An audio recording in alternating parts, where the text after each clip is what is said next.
Welcome back to a new episode of Independent Voter Podcast. Cara, we had missed a couple weeks. You had some stuff going on, flew out to Texas. I was flying out to a few places, Hawaii, and got back from Brazil. But we got some exciting stuff this week. Thanksgiving's coming up, but we also got Shawn's new election form roundup, which he's going to be doing more regularly. Those of you who follow IVN.us know Shawn's been covering election reform for almost 15 years now and pretty much writes something about whenever there's news anywhere in the election reform space. And now he's putting it all together weekly in one place as the election roundup. We also have a special guest today, Chris from Prediction News, talk about the new prediction, arguably gambling market in politics. And then Cara had I'd really enjoyed your article about Politico's gerrymandering poll. And I'm not picking on Politico. I'm not saying everything they do is biased and bad. Politico's great. I use Politico for stuff too, right? But you kind of point out that, like, come on, Politico, that you're better than this type article. So let's dive into it. Coming from the world of independent voters and voting reform, we're used to long shot odds. We participated in lots of campaigns. Cara, you ran one of the most successful campaigns for ranked choice voting. I think probably when that started, people maybe gave you a 1% chance of winning, but you pulled it off. So this week, in that spirit, we brought on somebody interesting that reached out to us. We haven't, traditionally done this in the past, but wanted to bring on a guy named Chris Gerlacher. Did I pronounce that right, Chris? You got halfway there. All right. Well, that's 50%. I'll call it Gerlacher. All right, Gerlacher. Okay. Well, we're bringing on Chris. He's a big shot in the prediction market of political odds. I've been looking at everything from New York to California. I don't know how much you've looked at independent reform news. Cara and I have been covering the roundup in that space. But Chris, why don't you introduce yourself and some of the things you've been looking at recently? Sure. I'm the political reporter and industry analyst for Prediction News. We cover the prediction market industry since 2024 in the fall, when Kalshi won its election lawsuit and got to offer legal election and political contracts. There's just been an enormous amount to cover. A lot of people have been showing these platforms a lot of attention. Donald Trump's team was even watching Kalshi's odds on election night. And Polymarket, the other big crypto competitor, is about to come to the U.S., so that's going to ramp this up even more. There's just been a ton to watch. And the 2025 off years were a great another case study in how prediction markets can work and show you very quickly what the outcomes of these races are probably going to be. The great thing about them is they react in real time, and they can show you an edge pretty early. At least in 2024, Trump was showing 60% chances of winning when polls were still showing a 50-50 split in the race. So there are, like I said, a lot to cover. Great way to get an overview of different races. So that's what I've been working on over the last few weeks and about the last year or so. All right. So who's going to win the race for California governor? California governor? Well, shoot, I can just pull it up and look right now. California governor. I know Katie Porter got her odds absolutely tanked after that interview. She was the odds-on favorite until she had that real rough interview, and she dropped from like the mid-40s to the low 20s or so. So her odds basically got cut in half. Right now, Eric Swalwell's sitting at a 44% chance to win, and Really? Tom Steyer's looking at about 19, and Katie Porter's down to 12. So she, I'm not going to say she's done. There's always a chance for a comeback in politics, right? But she's on the downhill trajectory right now, unless something dramatic happens. So let me ask you, like, you're looking at Eric Swalwell. He just got in the race last week, I believe it was. He's a congressman out of Northern California, really charismatic, definitely known for being, part of the Trump resistance. So I'm curious, he's at 44% on your prediction model. Is that because he's in the news right now, so his name recognition is higher? Or is that because he really, has a shot at this? I think it's because he has a shot. One of the things you can look at in these markets is trade volume. If you want to get technical, you want to see if there's a lot of money on this race to make sure that these are market set prices and they're not just because somebody's betting big on Eric Swalwell, for example. And I mean, there's 500,000 on this market so far. So, Okay, just explain that. Sorry.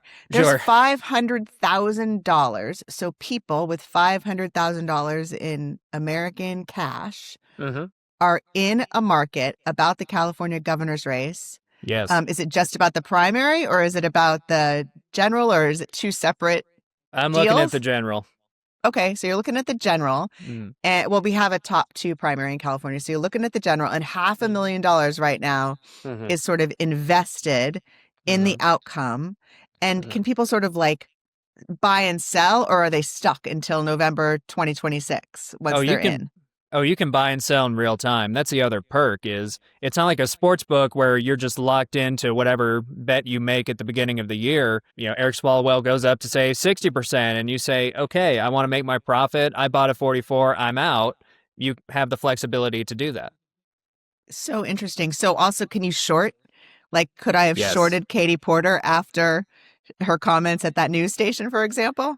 Yeah, you can buy a yes or a no contract on any of these candidates. So if you wanted no on Katie Porter when that no was sitting at, gosh, that would have been 60 cents at the time and then rose in value, you could have done that as well.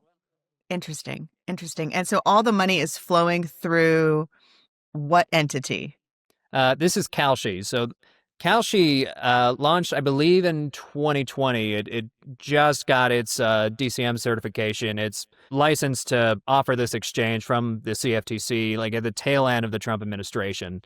And it had been trying to offer election contracts since it launched. That was one of the big prizes for event contracts. If you're going to bet yes or no on something, what's more consequential than how your election is going to turn out, whether it's at the national level or whether it's even the mayoral race? I mean, there were millions on the New York City mayoral race as well. So, let's talk about that.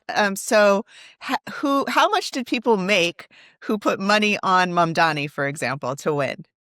sure, let me bring that one up in this tab over here.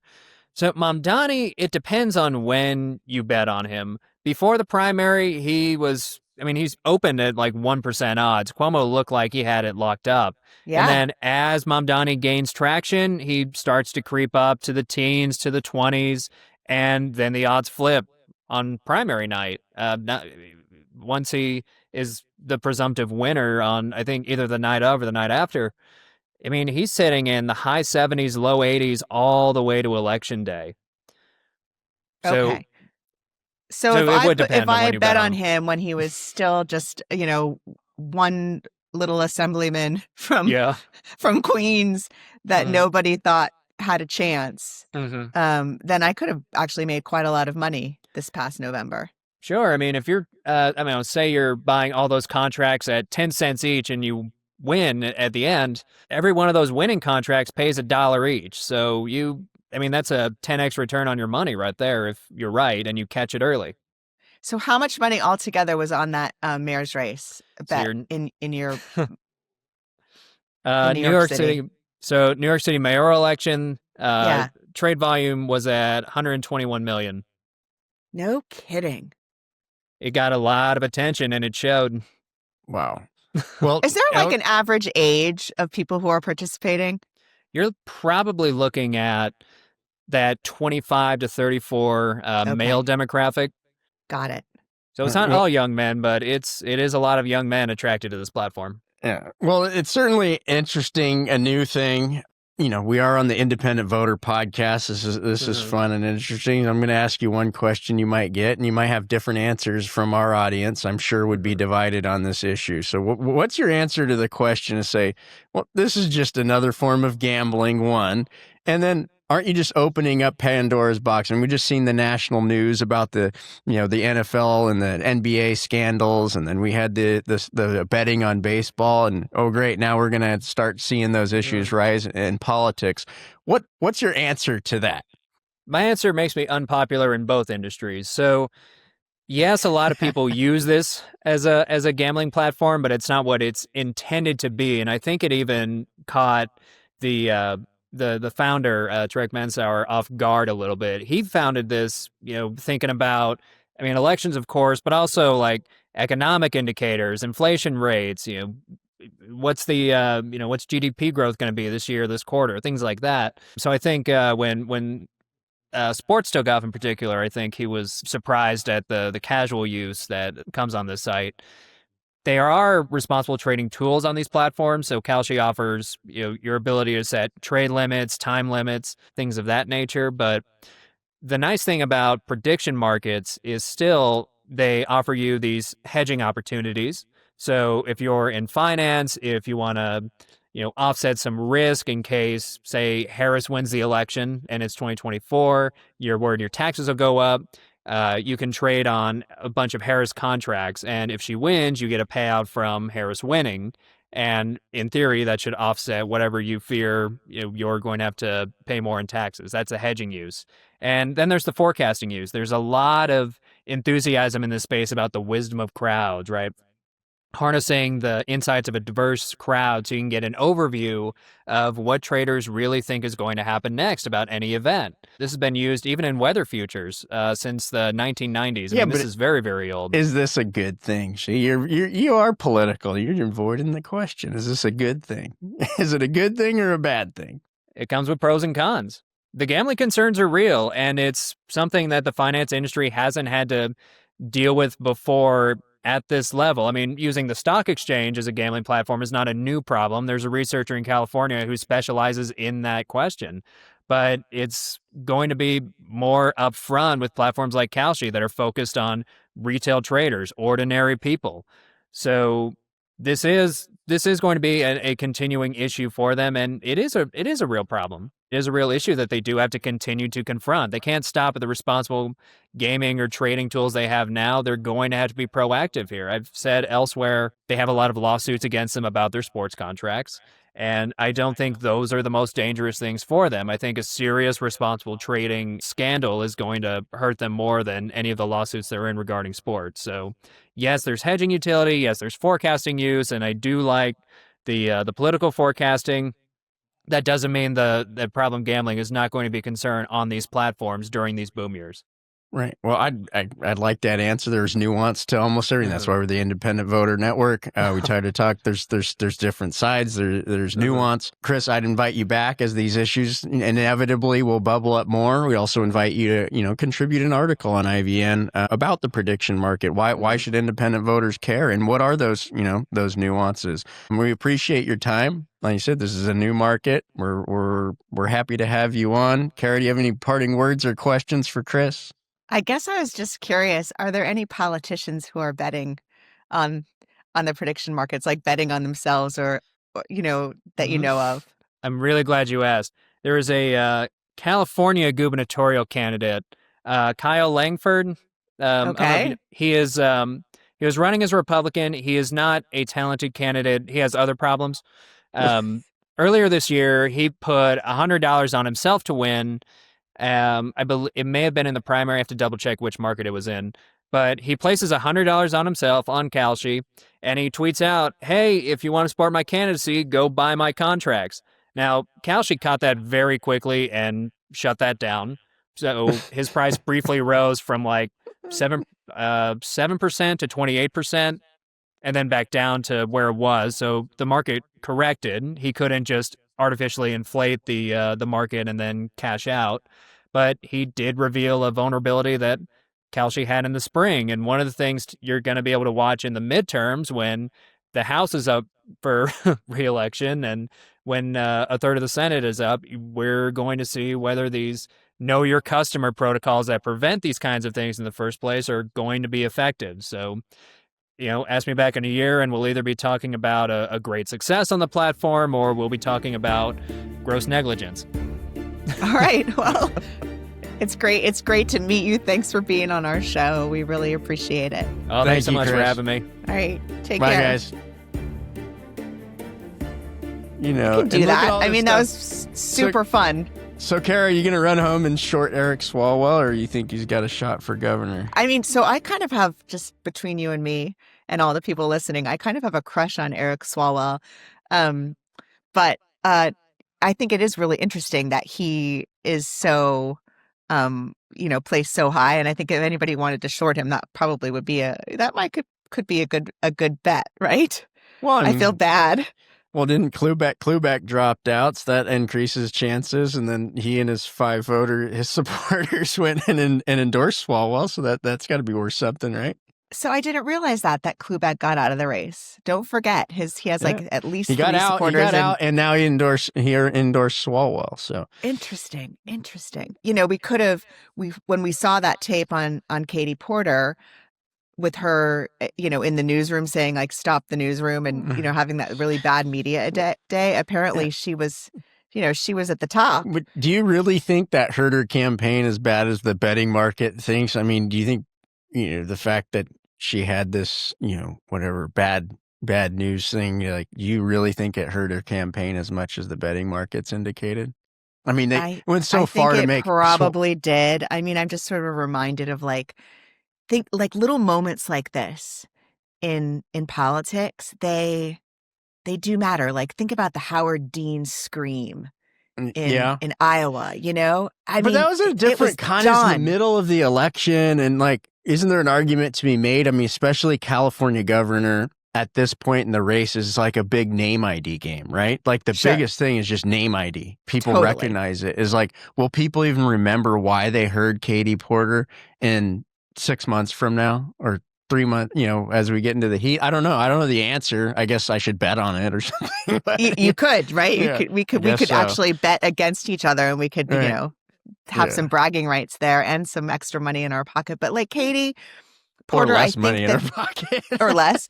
I think that with Katie Porter, it's kind of like when something like that happens that sort of feeds into an already always listening about Katie Porter. Like, if something goes with something that's been said before, it hurts even more, right? Yeah, but we're talking about people thinking about Katie Porter right now. Like, that's us wonky political people, which is maybe like 0.1% of the population, right?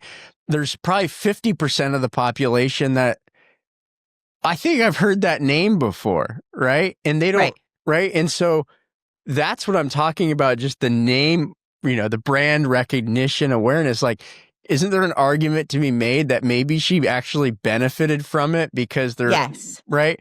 There's a lot of voter. Yeah, like you said, what is the net outcome? I don't know, but I think the market. But also, like Chad, it's that name recognition, especially 6 months out, 9 months out, is the name of the game. And these polls, Mamdani had no name recognition a year ago, and he's going to be sworn in as the mayor of, the greatest city in the world in a month from now. I'm from San Diego. I live in the greatest city in the world, so don't. Okay.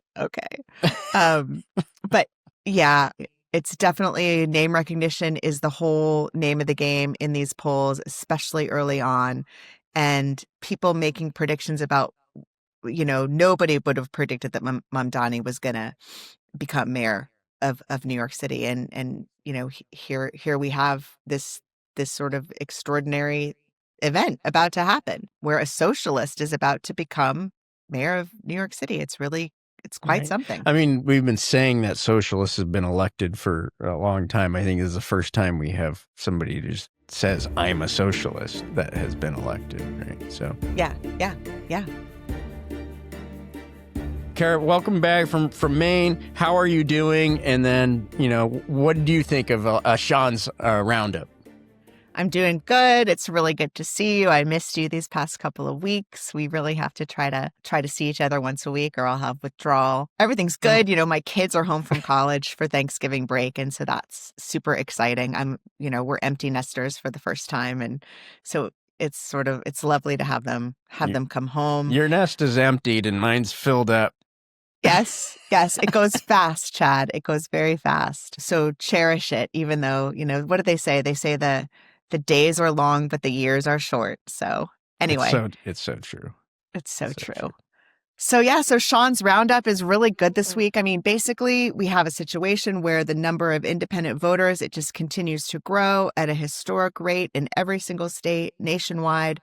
People are sort of unregistering as Democrats or Republicans and becoming no party preference voters or independent voters. And yet we sort of have a system that doesn't accommodate all of this. These people are being denied access to taxpayer-funded elections. And so, even though there's, it's a tough thing to run as an independent, it's a tough thing to be an independent voter and have your voice heard, there are some really cool things happening across the nation. The first place he covers is Oregon, where 2 initiatives are proposed for the 2026 ballot. And one of them is a state constitutional amendment that basically makes it illegal for Oregon to fund closed primary elections.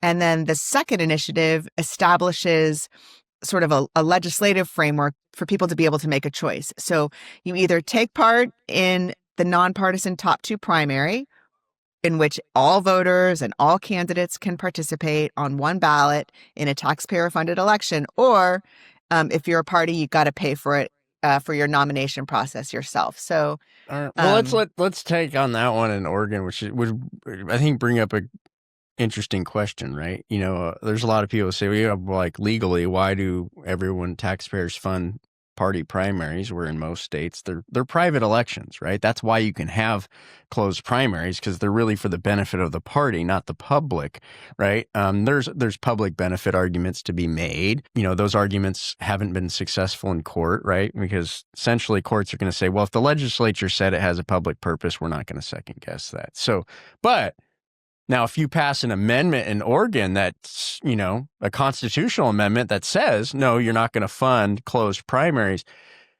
what do you think? How do you game this out, Cara? Say it wins, right? Because that's a pretty popular statement, right? Like, hey, yeah, it's a private event. Why pay for them? So let's game this out. Say they win. Okay. What do the parties do?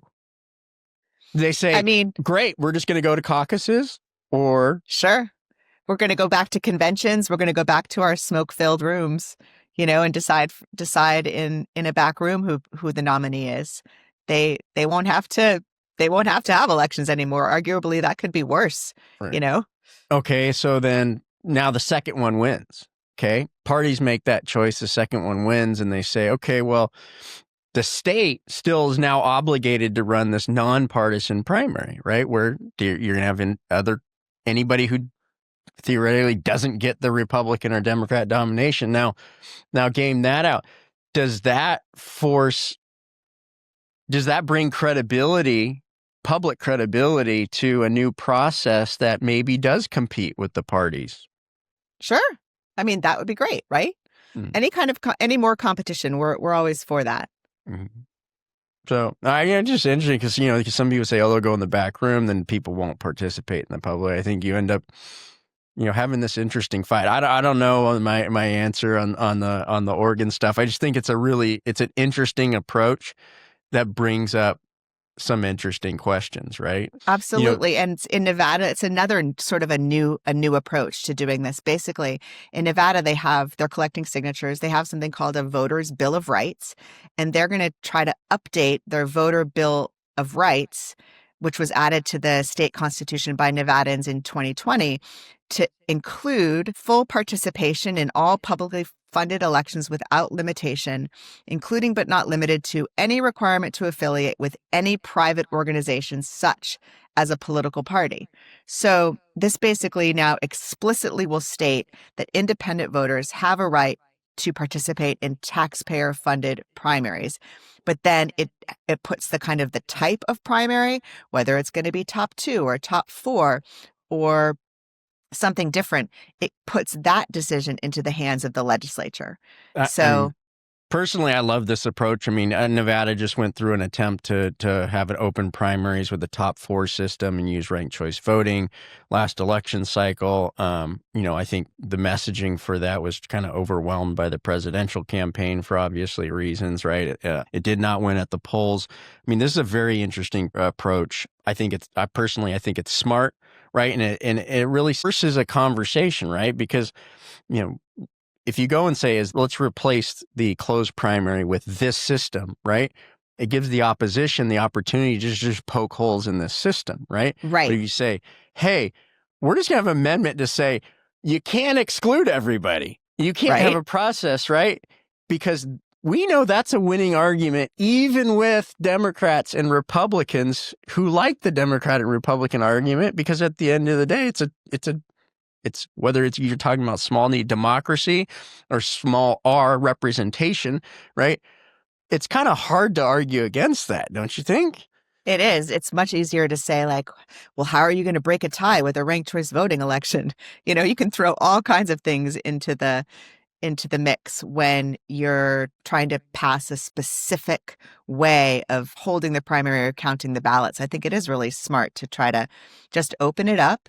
And it's very small D democracy. It's very small R representation. So we'll see. In Oklahoma, too, they have started gathering signatures to adopt a nonpartisan top 2 primary. They are meeting with voters across the state. They've got the petitions out. And, I think a pretty good team on the ground there, too. I was in Austin, as you mentioned, at a Better Choices for Democracy conference and part of the Texas Tribune Festival, listening to some great speakers. And I got a chance to see Andy Moore, who is working on the signature gathering in Oklahoma. And he's very optimistic. He said it's easy to get signatures in Oklahoma for this.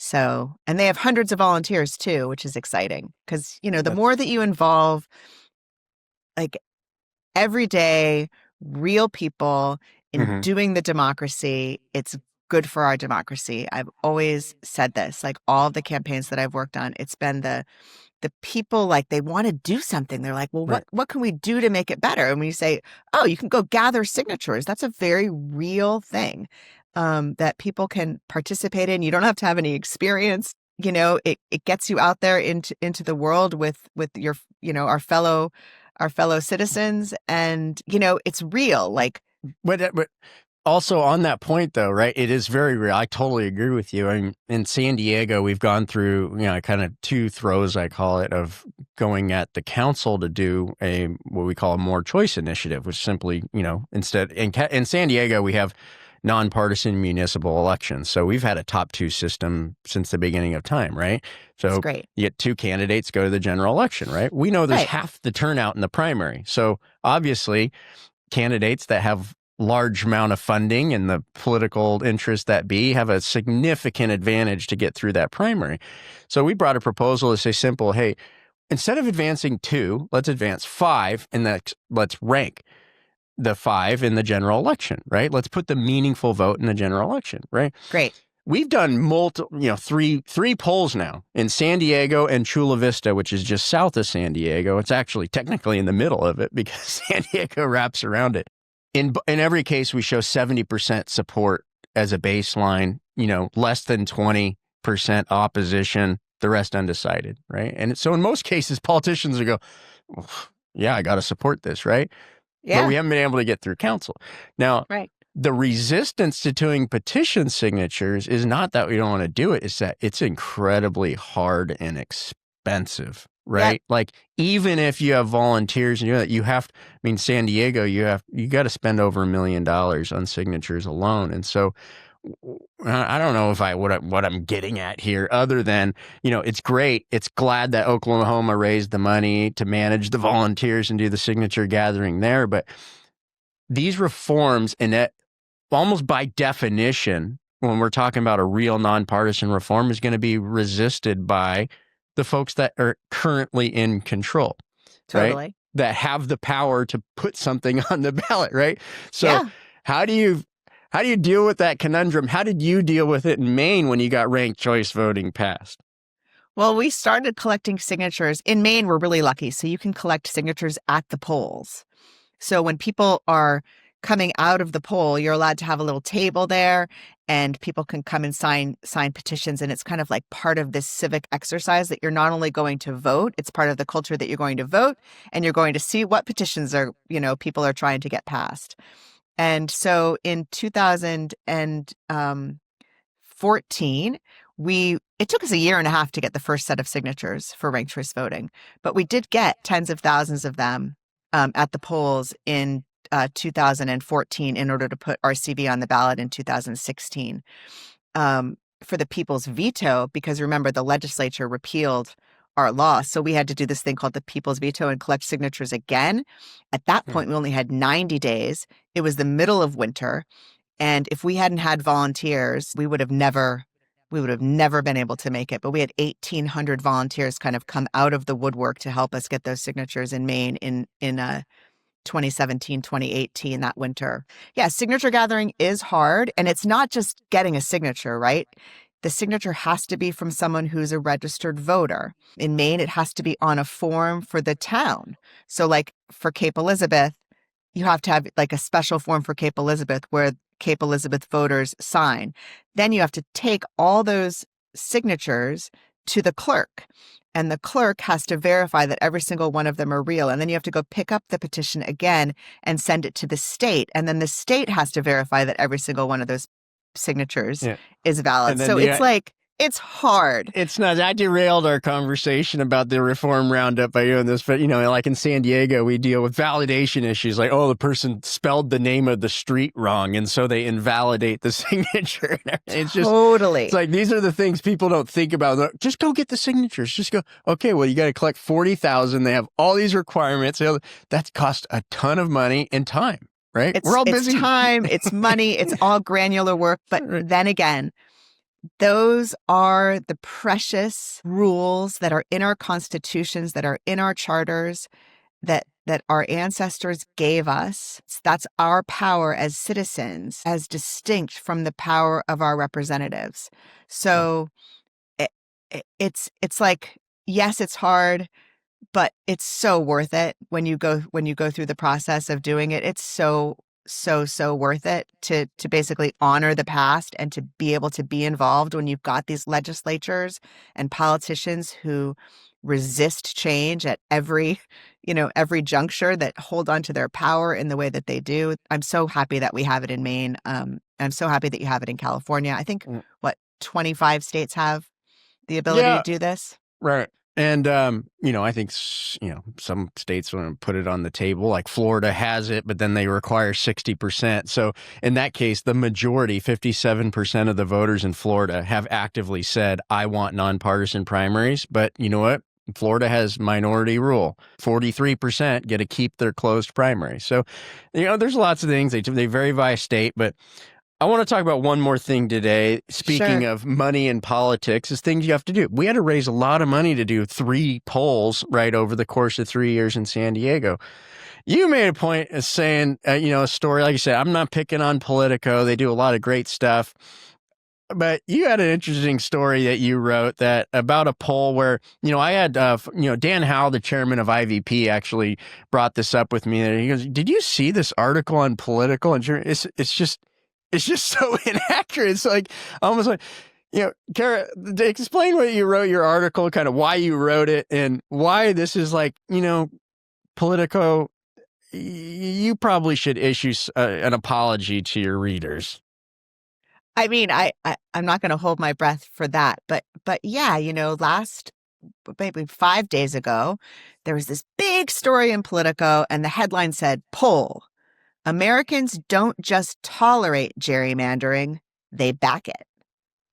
So I was like, wow, what is this poll with this headline about that all of a sudden everything that we've seen is that, Americans do not want gerrymandering, even though they just passed it in California. Like as a whole, people are pretty much opposed to politicians drawing the lines for the elections that they vote in, and anti-gerrymandering initiatives have passed all over the country. But anyway, they're referring to this poll. And so I looked inside the poll and it didn't support the conclusion in the headline at all. The poll basically showed that Americans overwhelmingly either prefer an independent redistricting process or an independent redistricting process that gets approved by voters. They do not support partisan map drawing without voter approval. It's like the exact opposite of what the headline said. And, it's a poll that was done about 2,000 people. So it's a nice big sample. It's nationwide. They were asked 4 choices. They could choose either political maps should be drawn through an independent, politically neutral process. 38% favored that. Political maps should be drawn by state legislators but approved by voters. Then another 34% wanted that. And then political maps should be drawn by state legislatures without approval by voters. Now, that was only supported by 7% of the people who responded to the poll, and 21% said they didn't know. So you've got a 72% either supported independent map drawing, supported voter oversight, or were uncertain.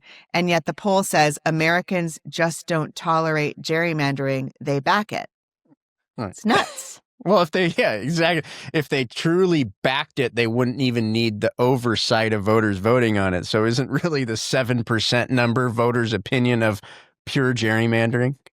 Yeah, 7%. And yet, Alex Burns, who's like a bigwig at Politico, puts out his X post and it says, poll, voters eager to keep escalating the redistricting wars. Majorities of both Democratic and Republican voters want to redraw maps to their own advantage. So they were able to ask questions of people inside the poll and ask people who were saying that they were probably going to vote for Democrat or they would probably vote for a Republican. They sort of got in and asked those guys a bunch of questions, just them, not the independents, about what they would do. So if the Democrats start it, then should the Republicans respond? If the Republicans start it, should the Democrats respond? And in sort of this back and forth about gaining advantage. But the poll didn't ask any independent, undecided voters, non-aligned voters, any of those questions. It didn't ask even do you support partisan gerrymandering? Just as simple as that. We see this all the time. I mean, Shawn wrote a great article about hey, New York Times, your independent poll, right, is really bad, right? It's like we know how you frame the question, how you decide to analyze the poll can tell so much. Living in the independent voter world, it's so frustrating. It's like you see these polls and then they're like, 50% of the electorate leans left and they're right. It's like, I always say, well, if you ask everybody, say, you need to eat and you have to choose either Burger King or McDonald's, right? Almost 100% of people are going to pick one. And then they go, well, these people love McDonald's and these people love Burger King, right? This is how these polls kind of work. So my question on this poll is who did this poll and what is the interest in coming up with, this, people support gerrymandering when even that poll is like obviously says something differently. It's quite interesting. So the poll is done by a company called Public First, which is a London-based firm. So that's sort of interesting. Like, why is Politico partnering up with an international firm instead of having, when they're talking about especially Americans' preferences, like maybe they got it wrong just because they're a bunch of London political consultants who didn't know how to include independents in a poll. Yeah. I don't know. But like, what is the motivation? Right? Like, I don't know. Who exactly paid for the poll? Who's this new polling firm that has a connection with Politico to get this thing authored and write it on a story? Say, hey, independent voters about to do a poll. We're going to have at least 2,000-3,000 responses. It's going to focus on NPP voters in closed primary states and California. And like I said, I'm not bagging on Politico. I would welcome Politico to reach out and say, hey, why don't we prepare ourselves to publish a story on the results of that poll at the beginning of the new year? Yeah, I mean, this is the thing about polls, though. Like, the agenda of the person who is paying for the poll shapes what questions get asked and shapes the coverage of that poll and also where that poll then gets published. Right. So it's all kind of, rigged in advance almost.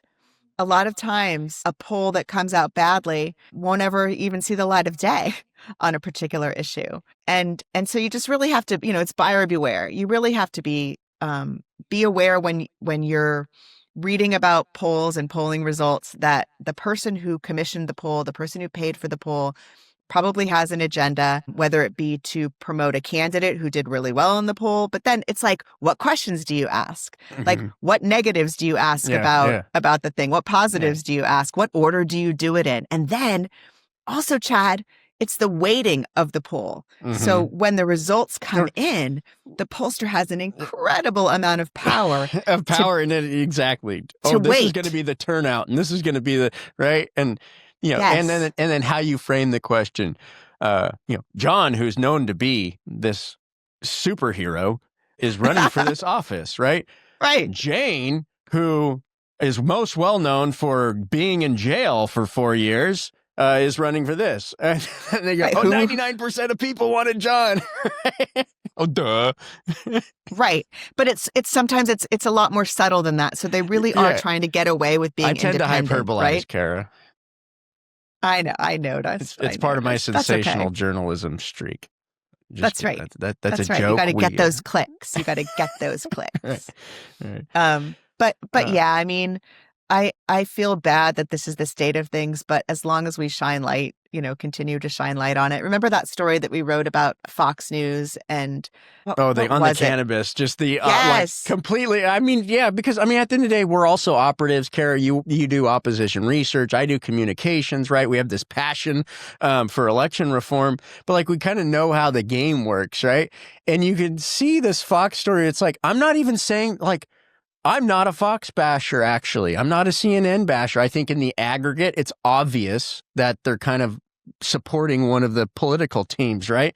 But that example was just seeing it from that was not a news story. That was a political operation that leveraged Fox to put out this angle on a cannabis story to probably to stop stuff that was going on in the farm bill and blah blah blah, but it was not a news agenda. It was a political agenda executed through a news website. I think happens all the time, every single day, every hour. Basic accusations, but I think that's kind of what you're saying in the Political article, right? Is you might do great journalism all the time, but come on, guys, this is obviously. There's a political operation that executed itself through your platform, Politico. And come on, you guys are better than that. Yeah, exactly. So. And nothing, this is sort of how it works. This is how it really works. I hate to break it to you, but we'll be back at the beginning of the new year. We're going to have a new How It Really Works episode. We've been a little bit on pause as we get through the holiday season, but, we got a lot of work to do. We're very excited about 2026. We're going to hit the ground running. It's going to be a big year. We covered a lot of ground. I had fun today. Did you have fun, Cara? Yeah, definitely. Yeah. I always have fun. And I'm glad we're back on schedule. And I did have a really great trip to Austin. Met a lot of very brilliant reformers, so many professors and academics who study voting systems.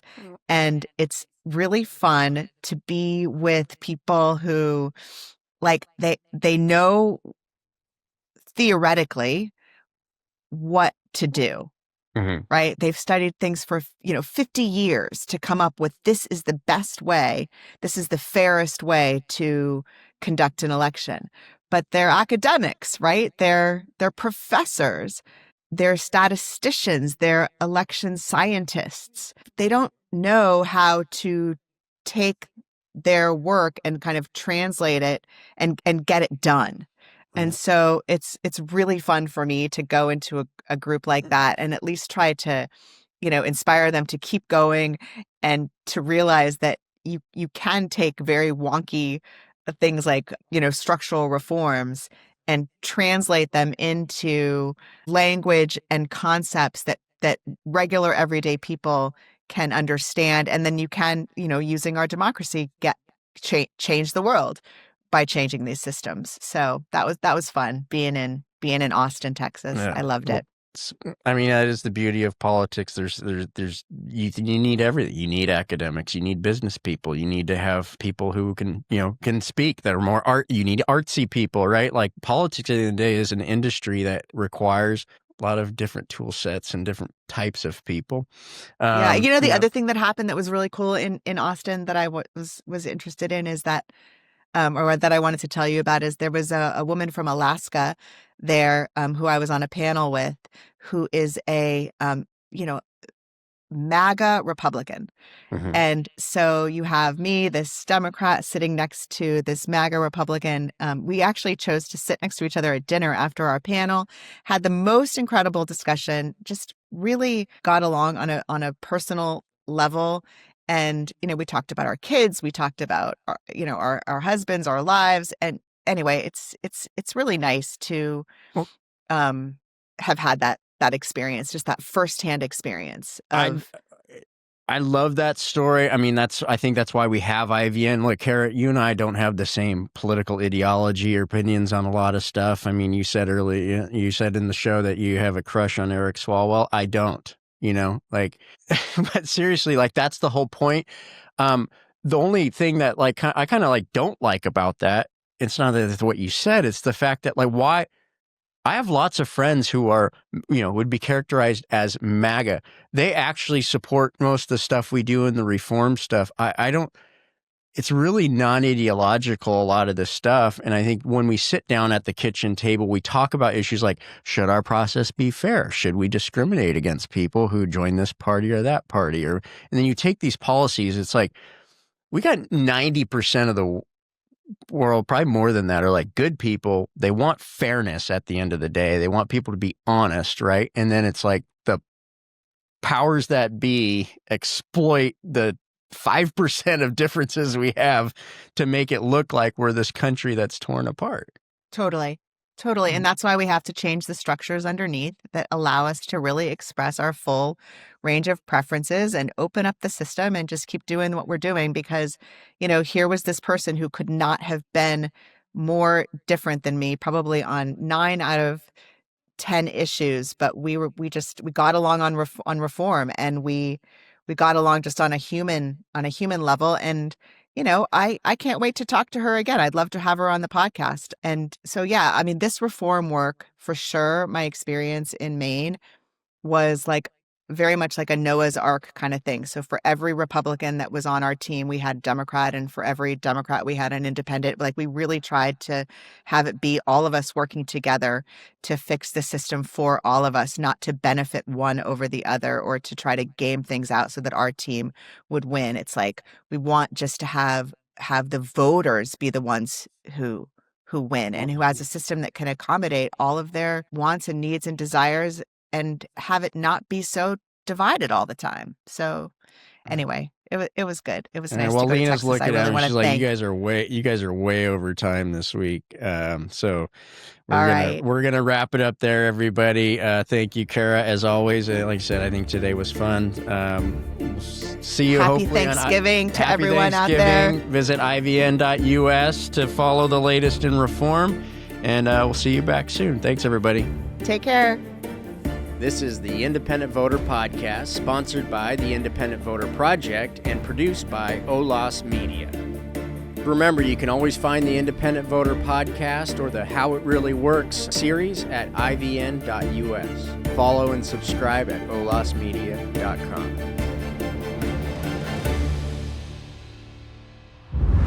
OLAS Media.